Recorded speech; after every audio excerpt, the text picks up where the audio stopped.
کوټې ته دننه شه، دروازه ځان پسې بنده کړه. وګوره چې هیڅوک نه وي، څوک دې ونه ویني، خاموشه خاموشي وي. قبلې ته مخ کا، جاینماز هوار کا او 2 رکعته نفل وکړه. ورپسې الله پاک ته زړه تش کا، ورته وژاړه داسې لکه بلا تشبیه او ماشوم چې له موره څه غواړي. شله شه ورته، زارۍ ورته وکړه، لمن ورته وغواړوه، زولۍ ورته وغواړوه او زړه ورته تش کا. دا ورته ووایه چې ای ربه ته په ما ښه پوهېږې، هېڅوک مې په دې دنیا کې له تا پرته مرسته نشي کولی، یوازې ته یې چې زما مرسته کوای شي.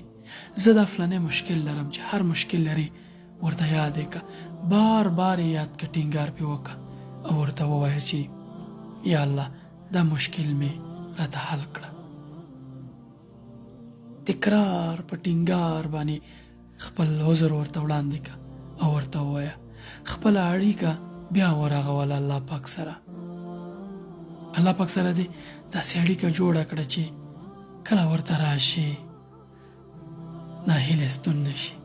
دا کېږي، دا کېدی شي چې ته کله ناڅاپه پاڅېږې، همدا اوس پاڅېږه، په هر حالت کې چې ته یې پرېږده، دا ټیک ټاک پرېږده، دا هر شی چې ته استعمالوې اوس دا پرېږده، لاړ شه او همدغه کار وکړه. فقط په 2 رکعته نفلو باندې الله پاک سره خپله اړیکه بیا ورغوه. عذر ورته وکړه، شکایت ورته وکړه، له ستونزو، له حالاتو، له مشکلاتو، له ناخوالو، له تکلیفونو، له هر ستونزې چې ته لرې شکایت وکړه. انشاءالله ناامیده نه راستنېږي.